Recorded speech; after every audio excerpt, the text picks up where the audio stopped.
আসসালামু আলাইকুম। ক্লাস 5 দেখো, আগের ক্লাসে আমরা রাঢ় অঞ্চল সম্পর্কে আলোচনা করেছিলাম, তাই তো। আর সেদিন আমরা রাঢ় অঞ্চল কোন কোন জেলা নিয়ে গঠিত, রাঢ় অঞ্চলের মধ্য দিয়ে কোন কোন নদী প্রবাহিত হয়েছে, রাঢ় অঞ্চলের মাটি কি রকম, সেই অঞ্চলে কি কি চাষবাস করা হয়, সেখানে কোন কোন গাছের জঙ্গল দেখা যায়, তারপর সেখানে কোন কোন পশু পাখি দেখতে পাওয়া যায়, সেই সব কিছুই আমরা আলোচনা করেছিলাম, তাই তো।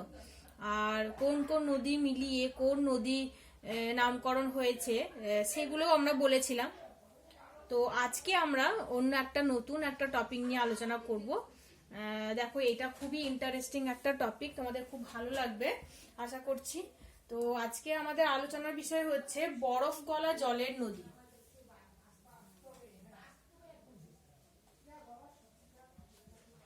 বরফ গলা জলের নদী।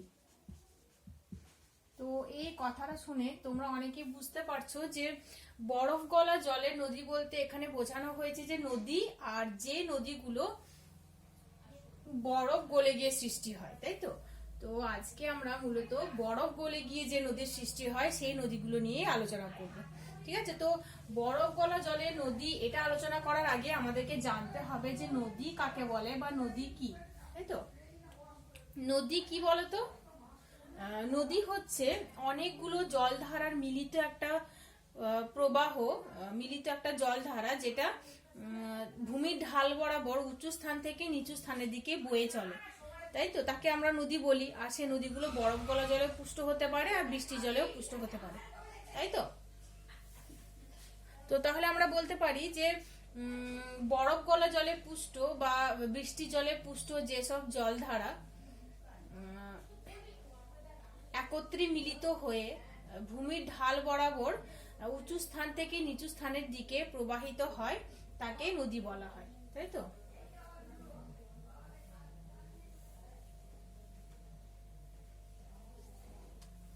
তাহলে আমরা এটা বলতে পারি যে বরফ গলা জল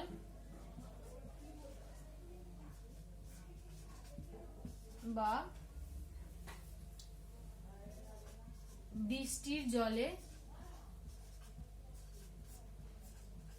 সৃষ্ট স্বাভাবিক জলধারা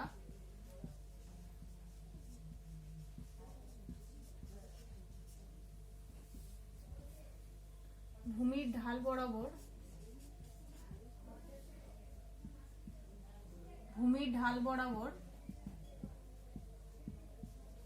বয়ে চলে তাকে নদী বলে। এই নদীর সংজ্ঞাটা তোমরা লিখে নাও, ঠিক আছে। বরফ গলা জল বা বৃষ্টির জলে সৃষ্ট স্বাভাবিক জলধারা ভূমির ঢাল বরাবর উঁচু স্থান থেকে নিচু স্থানের দিকে যখন বয়ে চলে বা ভূমির ঢাল বরাবর বয়ে চলে তাকে নদী বলে। উদাহরণ কি বলতো? তোমরা নদীর নাম অনেকেই জানো, তোমরা দেখেওছো নদী। গঙ্গা, দামোদর হচ্ছে নদ, তাই তো। গঙ্গা, যমুনা, এগুলো হচ্ছে নদীর নাম। দেখবে আমরা যখন অনেকেই ঘুরতে যাই, অনেকে নিশ্চয়ই মুকুটমণিপুর ঘুরতে গেছো, তো সেখানে দেখবে নদী আমরা দেখতে পাই, পাহাড় রয়েছে, তারপর ওখানে ড্যাম রয়েছে, নদী রয়েছে, এসব দেখতে পাই, তাই তো। তো নদীর সংজ্ঞা তোমরা এটাই বলবে, এটা তোমরা একটু খাতায় লিখে নাও যে নদী কাকে বলে। এরকম যদি তোমাদের কোশ্চেন আসে তখন তোমরা লিখবে যে বরফ গলা জল বা বৃষ্টির জলে সৃষ্ট স্বাভাবিক জলধারা ভূমির ঢাল বরাবর বয়ে চলে তাকে নদী বলে।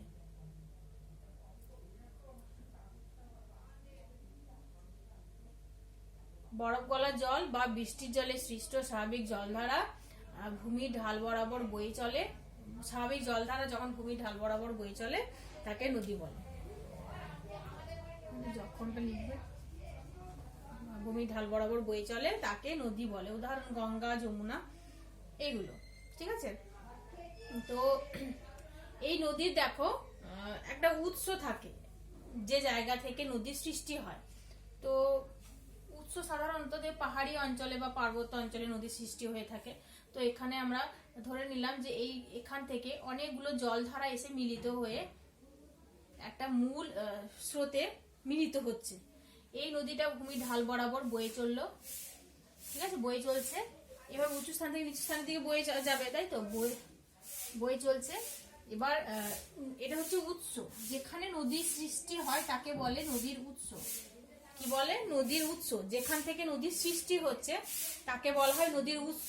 তারপর এটা নদী প্রবাহিত হচ্ছে, নদী প্রবাহিত হওয়ার পরে নদীর একটা মোহনা থাকে যেখানে গিয়ে নদী মিশছে, যেমন গঙ্গা নদী। গঙ্গা নদী প্রবাহিত হওয়ার পরে শেষে বঙ্গোপসাগরে মিশছে। তো বঙ্গোপসাগর হচ্ছে এই নদীর মোহনা। এখানে রয়েছে ধরে নাও বঙ্গোপসাগর, তো এটা হচ্ছে এই নদীর মোহনা। এবার এখানে যখন নদীটা মিশছে তখন বিভিন্ন শাখায় ভাগ হয়ে যায়, ঠিক আছে, এভাবে বিভিন্ন শাখায় ভাগ হয়েছে। তোমরা যদি পশ্চিমবঙ্গের মানচিত্র দেখো তাহলে দেখতে পাবে যে নদীটা বিভিন্ন শাখায় ভাগ হয়ে গিয়ে সমুদ্রে মিশছে, বঙ্গোপসাগরে মিশছে। তো এটাকে বলা হচ্ছে মোহনা। যেখানে নদী মিশছে তাকে বলে মোহনা, ঠিক আছে। আর এই অঞ্চলটাকে বলা হয় নদী উপত্যকা। যে উপত্যকার মধ্য দিয়ে প্রবাহিত হচ্ছে সেটাকে বলা হয় নদী উপত্যকা। এটা তোমরা আরো পরবর্তীকালে জানবে। এটা উৎস, যেখানে নদীর সৃষ্টি হচ্ছে তাকে বলা হচ্ছে উৎস। যেখানে নদী মিলিত হচ্ছে, নদীর শেষ যেখানে, সেটাকে বলা হচ্ছে মোহনা, ঠিক আছে। এবার দেখো আমি এই যে বললাম নদী যেখানে সৃষ্টি হচ্ছে, অনেক ছোট ছোট নদী এসে একটা বড় নদীতে, মূল নদীতে মিলিত হচ্ছে। যেমন গঙ্গার বিভিন্ন মানে ছোট ছোট উপনদী এসে গঙ্গায় মিলিত হচ্ছে। তো এই যে ছোট ছোট নদীগুলো মিলিত হচ্ছে, এই নদীগুলোকে বলা হয় উপনদী। কি বলা হয়? উপনদী। তো গঙ্গার উপনদী যেমন দেখো যমুনা হচ্ছে গঙ্গার একটা উপনদী, ঠিক আছে। তারপরে দেখো নদী তার উপত্যকা অঞ্চল বরাবর প্রবাহিত হলো। এবার মোহনার কাছে বিভিন্ন শাখায় বিভক্ত হয়ে যায়, বিভিন্ন শাখায় বিভক্ত হয়ে তারপর মোহনায় মিশছে। তো এই শাখাগুলোকে কি বলা হয়? শাখা নদী। শাখা নদী, ঠিক আছে। তাহলে দেখো এখানে আমরা বেশ কয়েকটা নতুন ওয়ার্ড জানলাম, নতুন শব্দ জানলাম। কি কি না, নদী যেখানে সৃষ্টি হচ্ছে সেটাকে বলা হচ্ছে নদীর উৎস। এই অঞ্চলটা হচ্ছে উপত্যকা, নদী উপত্যকা। এই পুরো অঞ্চলটাকে বলা হয় নদী উপত্যকা। এটা তোমরা আরো মানে পরবর্তীকালে ক্লাস 7-এ যখন উঠবে তখন জানতে পারবে। আর ছোট ছোট যে নদীগুলো এই নদীতে মিলিত হয়ে মানে মূল নদীর সৃষ্টি হচ্ছে, এই নদীগুলোকে বলা হচ্ছে উপনদী, ঠিক আছে, এগুলোকে বলা হচ্ছে উপনদী। তারপর নদী প্রবাহিত হচ্ছে, মোহনার কাছে যখন আসছে মানে নিম্ন প্রবাহে কি হয়, নদী বিভিন্ন শাখায় ভাগ হয়ে যায়। নদী তো এখানে অনেক কিছু ক্ষয় করে করে নিয়ে আসে, তাই না। যখন নদীর স্রোতটা এখানে বেগটা কমে যায় তখন কি হয়, বিভিন্ন শাখায় ভাগ হয়ে যায়। তো এই নদীগুলোকে বলা হয় শাখা নদী, ঠিক আছে। আর এই নদীটা হচ্ছে মূল নদী। বোঝা গেছে? তো নদীর সংজ্ঞাটা তোমরা লিখে নাও। এরপরে আমরা এই যে বরফ গলা জলের নদী যেটা, সেটা সম্পর্কে আলোচনা করব। তো দেখো নদীর সংজ্ঞা আমরা জানলাম, নদী কাকে বলে আমরা জানলাম। এবার বলবো দেখো যে নদীকে দুই ভাগে ভাগ করা হয়, দুই ভাগে ভাগ করা হয়। কি কি? একটা হচ্ছে বরফ গলা জলে পুষ্ট, বরফ গলা জলের নদী, সেই নদীকে বলা হয় নিত্যবহ নদী। নিত্যবহ নদী। দেখো নিত্যবহ কথাটার অর্থ হচ্ছে যে রোজ বয়ে চলেছে। নিত্যবহ কথাটির অর্থ হচ্ছে রোজ বয়ে চলেছে, ঠিক আছে। এই কথাটার অর্থ হচ্ছে রোজ বয়ে চলেছে। তো একটা হচ্ছে নিত্যবহ নদী আর 2 নাম্বার হচ্ছে অনিত্যবহ নদী। অনিত্যবহ নদী। তো নিত্যবহ নদী কথার আমরা অর্থ জানলাম যে রোজ যে নদী বয়ে চলে। আর অনিত্যবহ নদী মানে রোজ যে নদী বয়ে চলে না। তার মানে কি? অনিত্যবহ মানে কি এটা বলবো যে আজকে বয়ে চলছে আর কালকে বন্ধ হয়ে যাচ্ছে, এরকম কি? না, এরকম নয়। আর একটু ডিটেলস আমি তোমাদেরকে বলি তাহলে বুঝতে পারবে। দেখো নিত্যবহ নদী হচ্ছে যেগুলো বরফ গলা জলে পুষ্ট, মানে বরফ গলে গিয়ে যে নদীগুলো সৃষ্টি হচ্ছে। তো সেই জন্য কি হয়, এই নদীগুলো যখন মানে নিত্যবহ নদীগুলো বরফ গলে যখন সৃষ্টি হচ্ছে, তো সারা বছর নদীতে জল থাকে। তো সেই জন্য সারা বছর নদীগুলো প্রবাহিত হয়। আবার যখন বৃষ্টি হয় তখন ওই নদী আরো ফুলে ফেপে ওঠে। তো সারা বছরই এই নদীতে জল থাকে। তো সেই জন্য এই নদীকে বলা হয় নিত্যবহ নদী, ঠিক আছে। তো নিত্যবহ নদীর সংজ্ঞা যদি জিজ্ঞেস করা হয় তাহলে আমরা কি বলবো, যে যেসব নদী বরফ গলা জলে পুষ্ট এবং যে নদীতে সারা বছর জল থাকে সেই নদীকে বলা হয় নিত্যবহ নদী। বোঝা গেছে? আর একবার বলি, যে নদী বরফ গলা জলে পুষ্ট এবং যে নদীতে সারা বছর জল থাকে সেই নদীকে বলা হয় নিত্যবহ নদী। নিত্যবহ নদীর উদাহরণ কি বলবো আমরা? গঙ্গা, তিস্তা, সিন্ধু, এগুলো হচ্ছে নিত্যবহ নদী। ঠিক আছে, এবার অনিত্যবহ নদী কোনগুলো?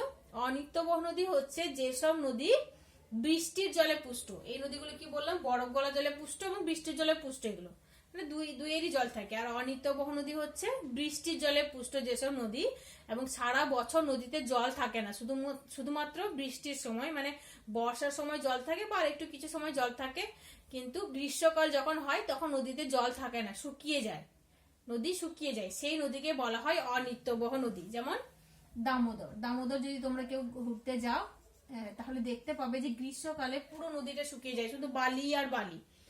ঠিক আছে, তো অনিত্যবহ নদীর সঙ্গে আমরা কি বলবো? যে যেসব নদী বৃষ্টির জলে পুষ্ট আর সারা বছর যে নদীতে জল থাকে না, শুধুমাত্র বৃষ্টি মানে বর্ষার সময় নদীতে জল থাকে, সেই নদীকে বলা হয় অনিত্যবহ নদী। যেমন দামোদর, অজয়, রূপনারায়ণ, এইগুলো, এই নদীগুলো হচ্ছে অনিত্যবহ নদী। তাহলে আমরা নদী কয় রকম নদী পেলাম? 2 রকম নদী পেলাম, তাই তো? একটা হচ্ছে নিত্যবহ নদী আর একটা হচ্ছে অনিত্যবহ নদী। ঠিক আছে, তো এই যে নিত্যবহ নদী, এই নিত্যবহ নদীকে বলা হচ্ছে বরফ গলা জলের নদী। এই নিত্যবহ নদীকেই বলা হচ্ছে বরফ গলা জলের নদী।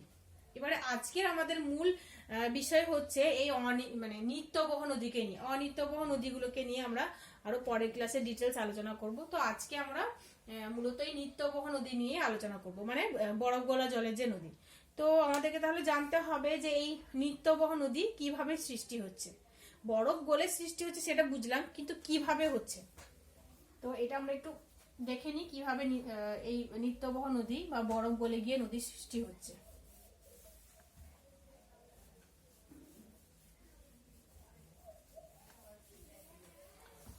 দেখো, সূর্যের তাপে পুকুর, নদী, সমুদ্রের জল এগুলো সব শুকিয়ে যায়, তাই তো? তো ওই জলটা কি হয়? বাষ্পে পরিণত হয়। আর এই বাতাসটা মানে বাষ্পে পরিণত হয়ে গেল, এই যে পুকুরের জল, হ্রদের জল, নদীর জল, এগুলো সব শুকিয়ে বাষ্পে পরিণত হলো। বাষ্পে পরিণত হয়ে এই বাতাসটা হালকা হয়ে উপরে উঠে গেল। কিন্তু উপরে যখন উঠবে, এই বাতাসটা উপরে উঠবে যখন, তখন কি হয়? উপরে তো ঠান্ডা, এখানে তো ঠান্ডা, তাই না? তো এই ঠান্ডা, যেহেতু এখানে ঠান্ডা রয়েছে, সেই জন্য এই বাতাসটা এখানে কি হবে? মানে বাষ্পটা, জলটা জমে যে বাষ্পটা তৈরি হলো, এই বাষ্পটা উপরে গিয়ে ঠান্ডা হয়ে, মানে ঠান্ডা বাতাসের সংস্পর্শে এসে সেটা কি হবে? জলে পরিণত হয়। কিন্তু পর্বতের মাথা যেগুলো যেগুলো অনেক উঁচুতে, পর্বতের কথা আমি আগে ক্লাসে বলেছিলাম, তাই না? যে 900 মিটারেরও বেশি উঁচু যেগুলো, সেগুলোকে পর্বত বলে। তার মানে বুঝতে পারছো, পর্বত অনেক অনেক উঁচুতে থাকে, তো সেখানে আরো বেশি ঠান্ডা। তো সেই জন্য সেখানে কি হয়? এই যে জলীয় বাষ্পটা যাচ্ছে, জলীয় বাষ্পটা পর্বতের মাথার কাছে গিয়ে সেখানে বরফে রূপান্তরিত হয়। কি হয়? বরফ মানে তুষারপাত হয়। ছোট ছোট ছোট ছোট যে বরফগুলো, সেগুলোকে বলা হয় তুষার। তো সেই তুষারগুলো, এটা ধরে না পর্বত। ঠিক আছে, তো এবার এটা হচ্ছে পর্বত।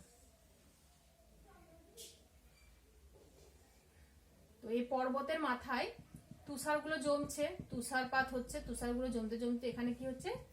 বরফে পরিণত হচ্ছে। ঠিক আছে, পরে আরো পরবর্তীকালে তোমরা জানতে পারবে যে এই বরফ যখন জমাট বেঁধে যাচ্ছে, সেগুলোকে বলা হয় হিমবাহ। বড় বড় বরফের চাই বা স্তূপকে হিমবাহ বলা হয়। তো এটা তোমরা আরো যখন বড় হবে জানতে পারবে। তো এটাই তোমরা জানো যে এই যে তুষারটা জমে যাচ্ছে, এটাকে বলা হচ্ছে বরফ। তো এই বরফ যখন গলে যাচ্ছে সূর্যের তাপে, তখন এই বরফ গলে গিয়ে এই পর্বতের ঢাল বরাবর নেমে আসছে, এবং এই ঢাল বরাবর নেমে আসার পরে এগুলো সমভূমি অঞ্চলে বয়ে যাচ্ছে। মানে পর্বত বরাবর ঢাল বরাবর বয়ে আসার পরে সমভূমি অঞ্চলে আসছে। ঠিক আছে, তো এই নদী হচ্ছে বরফ গলা জলের নদী। এইভাবে সৃষ্টি হচ্ছে। বোঝা গেছে কিভাবে সৃষ্টি হচ্ছে? আর একবার বলি, দেখো, সমুদ্র, নদী, হ্রদের জল সূর্যের তাপে বাষ্প হয়ে উপরে উঠে যাচ্ছে, তাই তো? কিন্তু উপরে হচ্ছে ঠান্ডা, তারপর পর্বতের মাথায় যখন বাষ্পগুলো যাচ্ছে, সেখানে তো প্রচন্ড ঠান্ডা, তাই না? সেখানে অনেক বেশি ঠান্ডা। তো সেখানে ওই ঠান্ডা বাতাসের সংস্পর্শে এসে জলীয় বাষ্পটা তুষারপাত মানে তুষারে পরিণত হচ্ছে এবং তুষারপাত হচ্ছে। তো এখানে যখন তুষারপাত হচ্ছে, সেই তুষারগুলো জমে জমাটবদ্ধ হয়ে বরফে রূপান্তরিত হচ্ছে। ঠিক আছে, তারপরে সূর্যের তাপে সেই বরফগুলো গলে গিয়ে গলতে গলতে এগুলো জলধারা সৃষ্টি হচ্ছে। তো একটার সঙ্গে আরো যখন জলধারা মিলিত হচ্ছে সেই জলধারাগুলো প্রবাহিত হচ্ছে নদী হিসাবে। তো এইভাবে নিত্যবহ নদীর সৃষ্টি। বুঝতে পেরেছো কিভাবে নিত্যবহ নদীর সৃষ্টি? তো এই যে গঙ্গা নদীর কথা আমি বললাম, গঙ্গা নদীও এইভাবে সৃষ্টি হয়েছে। এবার আমরা জানবো যে গঙ্গা নদীর উৎস কোনটা। গঙ্গা নদীর উৎস কোনটা বলতো? গঙ্গা নদীর উৎস হচ্ছে উত্তরাখণ্ড রাজ্যের গঙ্গোত্রী হিমবাহের গোমুখ গুহা। তো এখানে লিখে দিই, দেখো গঙ্গা নদীর উৎস তোমাদের বইয়ে রয়েছে, যদিও বই থেকে দেখে তোমরা পড়বে এটা। গঙ্গা নদীর উৎস হচ্ছে উত্তরাখণ্ড রাজ্যে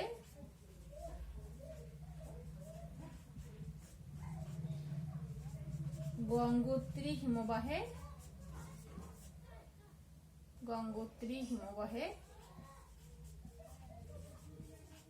গোমুখ গুহা।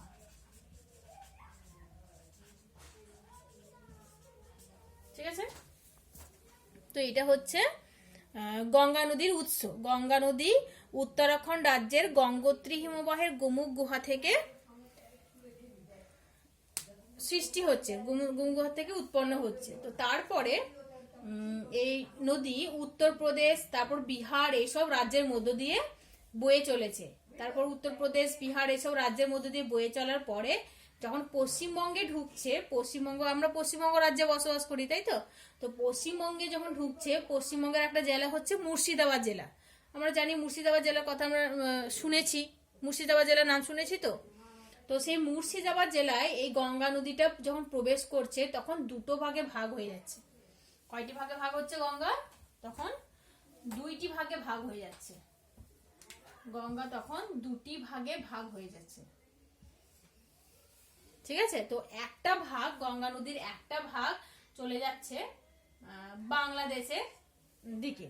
মানে গঙ্গা নদী বয়ে যাচ্ছে, এখানে ধরে না পশ্চিমবঙ্গের মুর্শিদাবাদ জেলায় দুটি ভাগে ভাগ হয়ে যাচ্ছে। একটা যাচ্ছে বাংলাদেশে প্রবেশ করছে। তো সেই বাংলাদেশে যে শাখাটা প্রবেশ করছে তার নাম হচ্ছে পদ্মা।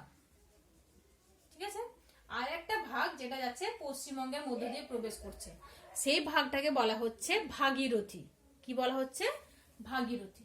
তো গঙ্গা নদী যখন দুই ভাগে ভাগ হচ্ছে, মুর্শিদাবাদের কাছে দুটো ভাগে ভাগ হয়ে যাচ্ছে। একটা বাংলাদেশের মধ্যে দিয়ে প্রবেশ করছে যার নাম হচ্ছে পদ্মা, আর একটা পশ্চিমবঙ্গের মধ্যে দিয়ে প্রবেশ করছে যার নাম হচ্ছে ভাগীরথী। ঠিক আছে, তো এই ভাগীরথী নদী হুগলি জেলায় যখন ঢুকছে তখন হুগলি জেলায় এই ভাগীরথী নদীর নাম হচ্ছে হুগলি নদী। বোঝা গেছে? তারপর শেষে এই নদী ডায়মন্ড হারবার, হলদিয়া এবং আরো দক্ষিণে গিয়ে, মানে ডায়মন্ড হারবার, হলদিয়া এসব পেরিয়ে গিয়ে দক্ষিণে গিয়ে বঙ্গোপসাগরে মিলিত হচ্ছে। পদ্মা নদীও তাই গিয়ে শেষে বঙ্গোপসাগরে এখানে ধরে নাম বঙ্গোপসাগর হয়েছে, তো এই বঙ্গোপসাগরে মিলিত হচ্ছে। তো এই বঙ্গোপসাগর হচ্ছে গঙ্গা নদীর মোহনা। বোঝা গেছে? তাহলে আর একবার আমি বলি, মোহনা তাহলে কোনটা? বঙ্গোপসাগর। উৎস মানে উৎস এখানে তোমরা জানতে পারলে যে উত্তরাখণ্ড রাজ্যের গঙ্গোত্রী হিমবাহের গোমুখ গুহা, এটা হচ্ছে উৎস, আর মোহনা হচ্ছে বঙ্গোপসাগর। এখানে আমি লিখে দিচ্ছি গঙ্গা নদীর মোহনা বলে, তোমরা লিখে নাও খাতায়, তাহলে বুঝতে পারবে। মোহনা হচ্ছে বঙ্গোপসাগর।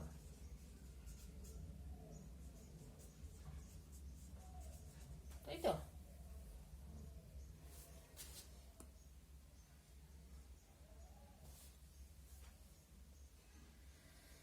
তো আর একবার বলি, দেখো তোমাদের এরকম 2 নম্বর বা 3 নম্বর কোশ্চেন আসতে পারে অফলাইনে, যখন তোমাদের এক্সাম হবে তখন 2 নম্বর 3 নম্বর কোশ্চেন আসতে পারে যে গঙ্গা নদীর গতিপথ বর্ণনা করো। তখন তোমরা কি লিখবে? তখন তোমরা এইভাবে লিখবে যে গঙ্গা নদী, প্রথমে এটা লিখবে যে গঙ্গা নদী হচ্ছে পশ্চিমবঙ্গ তথা ভারতের প্রধান নদী। গঙ্গা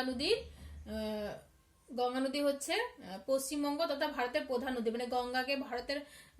মানে গঙ্গাকে মা বলা হয়, মায়ের মতো সম্মান দেওয়া হয় গঙ্গাকে। কারণ গঙ্গা নদীর তীরে কি হয়, মানে চাষবাস করা হয়, বিভিন্ন শিল্প গড়ে উঠেছে। তো গঙ্গা নদীকে নির্ভর করে অনেক জনবসতি গড়ে উঠেছে। তো গঙ্গা নদীর উপর নির্ভর করে মানুষ জীবিকা নির্ধারণ করে। তো সেই জন্যই গঙ্গাকে অনেকে মা বলে থাকে। তো গঙ্গা হচ্ছে পশ্চিমবঙ্গ তথা ভারতের প্রধান নদী, যার দৈর্ঘ্য হচ্ছে 2525 মিটার, যেটা কিছুটা মানে বাংলাদেশ আর পশ্চিমবঙ্গ দুটো মিলিয়ে। তো এবার দেখো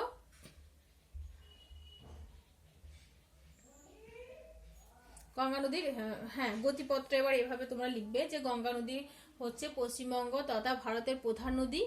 আর এই নদী উত্তরাখণ্ড রাজ্যের গঙ্গোত্রী হিমবাহের গোমুখ গুহা থেকে সৃষ্টি হয়েছে। তারপর সৃষ্টি হওয়ার পরে এই নদী উত্তরপ্রদেশ বিহার রাজ্যের মধ্য দিয়ে প্রবেশ করে। যখন পশ্চিমবঙ্গ রাজ্যে প্রবেশ করছে তখন মুর্শিদাবাদ জেলায় ঢুকে দুই ভাগে বিভক্ত হচ্ছে। একটা ভাগ মানে গঙ্গা নদীর একটা শাখা বাংলাদেশে প্রবেশ করছে যার নাম হচ্ছে পদ্মা, আর একটা শাখা পশ্চিমবঙ্গের মধ্য দিয়ে প্রবেশ করে বঙ্গোপসাগরে মিলিত হচ্ছে যার নাম হচ্ছে ভাগীরথী। তো এই ভাগীরথী নদী যখন হুগলি জেলায় প্রবেশ করছে তখন তার নাম হচ্ছে হুগলি। ঠিক আছে, তো এই গঙ্গা নদীর মোহনা হচ্ছে বঙ্গোপসাগর। তোমাদের বইয়ে একটা মানচিত্র রয়েছে, দেখবে তোমরা পেজ নাম্বার 67 পেজ, তো সেখানেই রয়েছে বরফ গলা জলের নদী, সেটা তোমরা ভালো করে পড়বে। আর তার পিছনের দিকে একটা পেজে তোমাদের এই গঙ্গা নদীর পশ্চিমবঙ্গে প্রবেশ করার পরে যে বাংলাদেশে যে শাখাটা গেছে আর পশ্চিমবঙ্গের মধ্যে দিয়ে যে শাখাটা গেছে সেই দুটো শাখার ছবি দেওয়া রয়েছে। তো এই ছবিটা একটু দেখবে। এই যে দুটি শাখা গেছে আমি বললাম, একটা বাংলাদেশের মধ্য দিয়ে গেছে, একটা পশ্চিমবঙ্গের মধ্য দিয়ে। তো এই অঞ্চলে মাঝখানে যে অঞ্চলটা সেখানে কি হচ্ছে, এই দুই শাখা নদীর পলি জমে জমে সেই অঞ্চলটা খুবই উর্বর হয়ে গেছে। কি হয়েছে, খুবই উর্বর হয়ে গেছে, পলি জমে জমে, মানে কৃষিকাজের জন্য খুবই উপযোগী। তো সেটাকে বলা হয় গাঙ্গেয় বদ্বীপ। কি বলা হয়, গাঙ্গেয় বদ্বীপ। ঠিক আছে, তো তোমাদের এরকম কোশ্চেন আসতে পারে যে গাঙ্গেয় বদ্বীপ উর্বর কেন। গাঙ্গেয় বদ্বীপ তো কেন উর্বর, কারণ এই যে গঙ্গা নদীর দুই শাখা ভাগীরথী এবং পদ্মা, এই দুই শাখার যখন পলি বয়ে নিয়ে আসছে, পলি বয়ে বা পলি জমে জমে এই বদ্বীপ সৃষ্টি হয়েছে। তো সেই জন্যেই এই অঞ্চলটা খুবই উর্বর, কৃষিকাজের জন্য খুবই ভালো এই মাটিটা। ঠিক আছে, তো তোমাদের টেক্সট বই দেখো এই বরফ গলা জলের নদী সম্পর্কে একটা ছোট্ট গল্পের মতো রয়েছে। তো সেটা তোমরা একটু নিজেরা রিডিং পড়বে, ভালো করে রিডিং পড়ে ভালো করে বোঝার চেষ্টা করবে। আমি যেগুলো বললাম সেগুলোই রয়েছে এখানে, তো রিডিং পড়লে তোমরা ভালো করে বুঝতে পারবে। এবার দেখো আমি কিছু শর্ট কোশ্চেন তোমাদের সঙ্গে আলোচনা করছি, তো সেগুলো তোমরা খাতায় লিখে নিতে পারো। তোমাদের বইয়েও রয়েছে, তোমাদের স্কুল থেকে যে বইটা দেওয়া রয়েছে তো সেই বইয়ে রয়েছে, তোমরা বইয়ে দাগ দিয়ে নিয়ে সেখান থেকে পড়তে পারো বা সেখান থেকে দেখে দেখে খাতায় লিখতে পারো। আমি এই কোশ্চেনগুলো যেগুলো বলছি সেগুলো তোমরা ভালো করে পড়বে। ঠিক আছে, তো প্রথম কোশ্চেন হচ্ছে তুষার বলতে কি বোঝো। প্রথমে দেখো নদী কাকে বলে লিখবে, ফার্স্ট কোশ্চেন। তো এখানে 2 নম্বরের নদী কাকে বলে লিখে দিচ্ছি, নদী কাকে বলে। আমি তো লিখেছি, ওইটা লিখে নেবে অ্যান্সারটা। তো তুষার, এটা আর বলছি না আমি। তুষার বলতে কি বোঝো, তুষার কি বলতো, এই যে আমি বললাম কিছুক্ষণ আগে ছবি একে বুঝিয়ে দিলাম যে বেশি ঠান্ডায় উপরের দিকে বাতাসে যখন জল জমে বরফে পরিণত হচ্ছে তো সেটাকে বলা হচ্ছে তুষার। ঠিক আছে, নেক্সট কোয়েশ্চেন দেখো, গঙ্গার উৎস কি। গঙ্গার উৎস আমি বললাম, এই যে দেখো লেখা আছে গঙ্গার উৎস কি। এই কোশ্চেন অ্যান্সার গুলো তোমরা লিখে নেবে। এবার গঙ্গার মোহনা কি, এটাও আসতে পারে। তো মোহনা কি বলতো, বঙ্গোপসাগর, আমি তোমাদেরকে বললাম একটু আগে। তারপর তোমাদের এরকম কোশ্চেন আসতে পারে যে নিত্যবহ নদী কাকে বলে, উদাহরণ দাও। নিত্যবহ নদী, এই যে আমি বললাম তোমাদের বইয়েও রয়েছে, স্কুল থেকে যে বইটা দেওয়া হয়েছে সে বইয়ে রয়েছে, খুঁজে খুঁজে তোমরা লিখবে নিত্যবহ নদী কাকে বলে, উদাহরণ দাও। ঠিক আছে, নেক্সট কোশ্চেন হচ্ছে অনিত্যবহ নদী কাকে বলে। অনিত্যবহ নদী কাকে বলে, উদাহরণ দাও। নেক্সট কোয়েশ্চেন দেখো,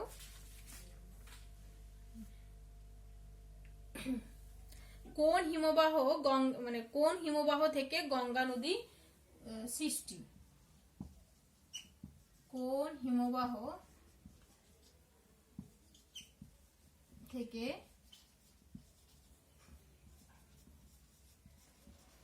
গঙ্গা নদীর উৎপত্তি কোন হিমবাহ বলতো? গঙ্গোত্রী হিমবাহ, তাই তো? এই কোশ্চেনটা করবে। নেক্সট কোশ্চেন দেখো,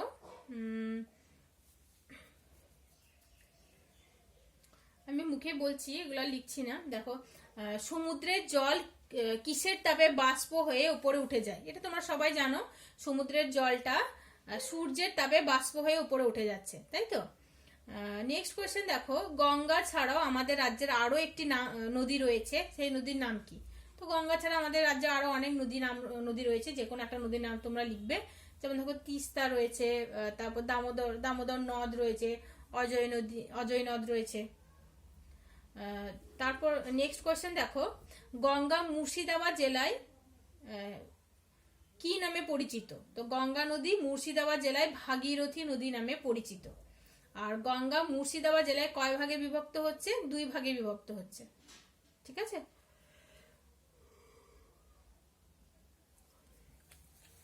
নেক্সট কোয়েশ্চেন দেখো, গঙ্গা নদীর বেশি চওড়া যে ধারাটা সেটা কোথায় চলে গেছে? তো বেশি চওড়া যে ধারাটা সেটা চলে গেছে বাংলাদেশে। তারপর দেখো, কোন কোন নদীর পলি জমে গাঙ্গেয় বদ্বীপ তৈরি হয়েছে? এটা আমি কিছুক্ষণ আগে বললাম গাঙ্গেয় বদ্বীপ সম্পর্কে। তো কোন কোন নদীর পলি জমে তৈরি হয়েছে বলো তো?